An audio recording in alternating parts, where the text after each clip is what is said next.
Nearly 400,000 Kentuckians voted in the recent gubernatorial primary elections. This may sound like a large number, but it's actually only about 12.6% of registered voters in our state. In the 2012 presidential election, only 57% of registered voters voted, leaving 93 million Americans who could have voted but didn't. I want you to help increase this percentage because voting is your right, voting is your privilege, and voting is your responsibility. First of all, voting is your right. It's your right as a human being. Whether you're black, white, Hispanic, male or female, you're free to vote.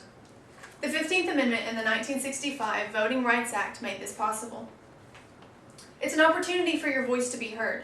It can be seen as a type of freedom of speech, which is one of those unalienable rights which we have been endowed with by our Creator.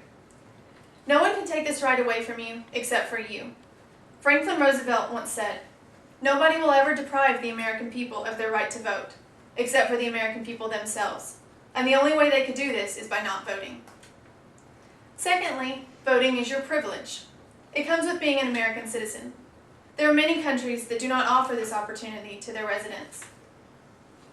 Lyndon Johnson said that a man without the vote is a man without protection.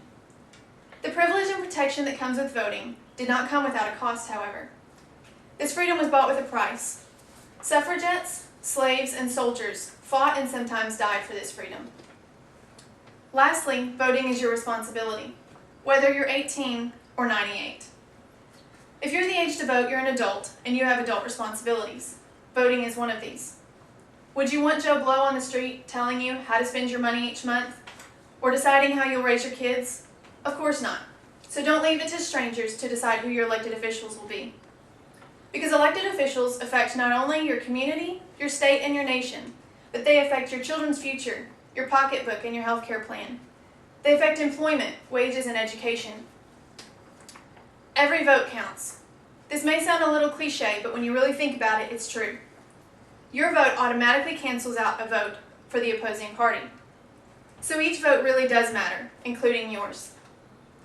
If you're an American citizen and you are 18 years old or older, you have all of the necessary requirements to vote. Take a stand for whichever side you believe in and make your voice heard. And no matter what your age, remember that voting is your right, voting is your privilege, and voting is your responsibility. I'll leave you with one more quote. Abraham Lincoln said it well. Elections belong to the people. It's their decision. If they decided to turn their back on the fire and burn their behinds, they will just have to sit on their blisters.